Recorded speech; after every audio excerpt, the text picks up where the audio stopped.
Hello, hello, rockers. Here we are again. This new playlist has to do with a curious incident, yes, of the dog in the night time. Well, as you know, I've got the ticket. I've seen the play a couple of times in English, in Spanish. Look, this was last week that I went back to theater here, Maipo Theater in Buenos Aires, with a superb performance of these people. Thank you, stage company, dear stage company.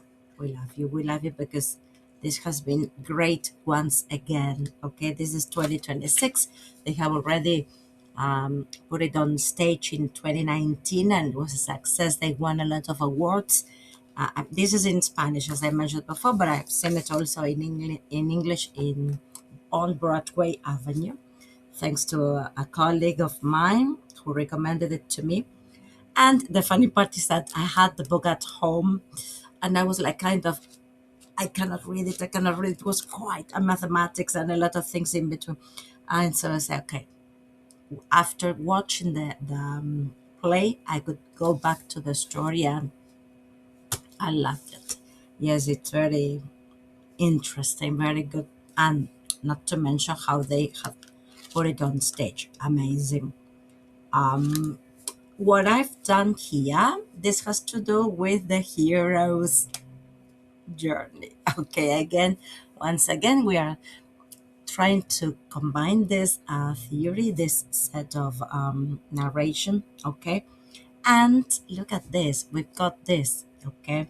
Mark Haddon's The Curious Incident of the Dog in the Night Time, Christopher's Quest, La Búsqueda, ¿no? A hero's journey through a neurodivergent lens. Okay, so we listen to a podcast. It's not me. All right, so you will enjoy. So give it a second. Christopher's Quest, a hero's journey through a neurodivergent lens. Rock Your English at English Intro. Welcome to the journey, host. Welcome back to Rock Your English. Today we're going on a very different kind of hero's journey. No dragons, no maggots, no magic swords, no supernatural powers. Instead, we have numbers, logic, trains, sensory overload, metaphors, and a mystery involving a dog named Wellington. Our hero is Christopher Boone, the protagonist of Mark Haddon's The Curious Incident of the Dog in the Nighttime. And today, we're looking at Christopher's story through a neurodivergent lens. Because Christopher doesn't experience the world in the same way as the people around him. And that difference isn't simply an obstacle, it becomes part of his strength. So, what happens when a boy who loves order, mathematics, and certainty is suddenly forced into a world full of secrets, lies, noise, emotions, and unpredictability? Let's find out. Segment 1, The Call, Finding Wellington Host. Every hero's journey begins with a call to adventure. For Christopher, that call comes in a shocking way. He discovers his neighbor's dog, Wellington, dead in the garden, and Christopher decides to investigate. Why? Because Christopher loves solving problems. He thinks logically, he notices details that other people ignore, and he wants the truth. So he begins asking questions. But here's the problem. The truth is not always comfortable. Christopher's investigation begins as a mystery about a dead dog, but it slowly becomes a much bigger investigation into his own family, and that changes everything. Nash Segment 2, The Supernatural Aid, Logic and Prime Numbers. Host, most heroes have a magical object or a supernatural power. Christopher has something different, mathematics. Prime numbers give him a sense of order. They make sense. They're predictable. They're logical, unlike human beings. Christopher struggles with the ambiguity of social communication. People can say one thing and mean another. They can lie, they can use sarcasm, they can hide their feelings. For Christopher, this can make the social world extremely confusing. But mathematics? Mathematics doesn't play games. 2 plus 2 is 4. There is certainty. There is structure. And that structure helps Christopher navigate a world that often feels chaotic. Segment 3, Crossing the Threshold. The London train host. And then Christopher faces one of the biggest challenges of his journey. He leaves his safe environment, he travels to London. For many people, taking a train might seem completely ordinary. For Christopher, it is overwhelming. There are crowds, announcements, lights, sounds, movement, people touching him, information everywhere. His senses are bombarded. This is what we might call sensory overload. And Christopher develops strategies to cope. He uses what the novel describes as mechanisms that help him manage the overwhelming environment. For example, tube vision, and sometimes white noise. These aren't weaknesses. They're strategies, ways of making an overwhelming world more. Segment 4, The Abyss, The Secret of the Letters. Host. Every hero eventually reaches the abyss, the moment when everything they believe begins to collapse. For Christopher, that moment comes when he discovers the letters from his mother. And suddenly, his understanding of his father changes. The person he trusted has lied to him. Christopher's world is shattered. Because trust is extremely important to him, he depends on clear rules, clear information, clear relationships. But now, nothing is clear anymore. The mystery of Wellington becomes something much bigger. It's a mystery about truth, trust, family, and identity. Segment 5, The Ordeal, Sensory Overload. Host. Now Christopher has to face another enemy, not a monster, not a villain, but overstimulation. The London Underground becomes almost unbearable. Imagine being surrounded by trains, announcements, crowds, lights, movement, physical contact, unfamiliar voices, all at the same time. For Christopher, this isn't simply annoying. It can become genuinely overwhelming.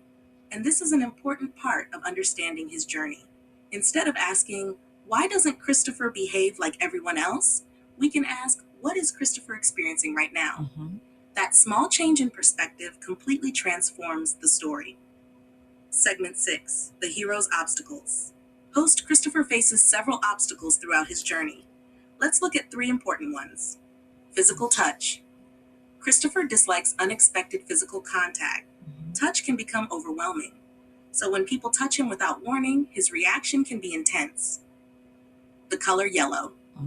Christopher has strong preferences about colors in food. Something as ordinary as a yellow food can become associated with anxiety or discomfort.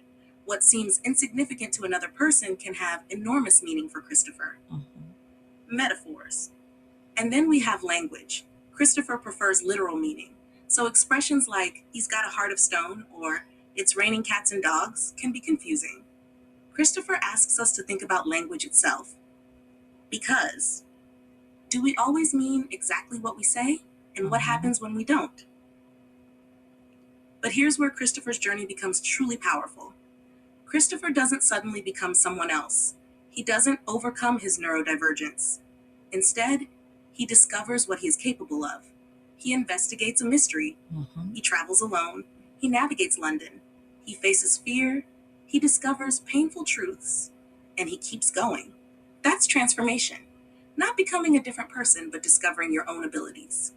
Segment 8, The Return, Mastering Both Worlds. Eventually, Christopher returns. But he isn't the same person who began the journey. He has proved something important to himself. He can do difficult things. He can travel. He can investigate. He can solve problems. He can survive situations that once seemed impossible. And his achievement in mathematics becomes another symbol of his potential. His A-level mathematics result represents much more than a grade. It represents independence, determination, intelligence, and confidence. Christopher's journey reminds us that success doesn't have to look the same for everyone. Segment 9, The Neurodivergent Lens Host. So what does a neurodivergent reading of Christopher's journey teach us? Perhaps the most important lesson is this: difference is not the same as deficiency. Christopher experiences the world differently. He processes information differently. He communicates differently. He responds to sensory information differently. But he also possesses remarkable strengths: his attention to detail, his logical thinking, his mathematical ability, his determination, his honesty, his ability to notice patterns, his courage. The world isn't always designed for Christopher, but Christopher learns how to navigate that world without losing himself. Final segment, What Makes a Hero? So, what makes Christopher a hero? Is it because he solves the mystery? Yes. Is it because he travels to London alone? Absolutely. Is it because he achieves his mathematics goal? Definitely. But perhaps the real reason is much simpler. Christopher experiences a world that can be confusing, unpredictable, noisy, and frightening. And yet, he keeps moving forward. That is the hero's journey. Not the absence of fear, not the absence of obstacles, but the decision to continue despite them.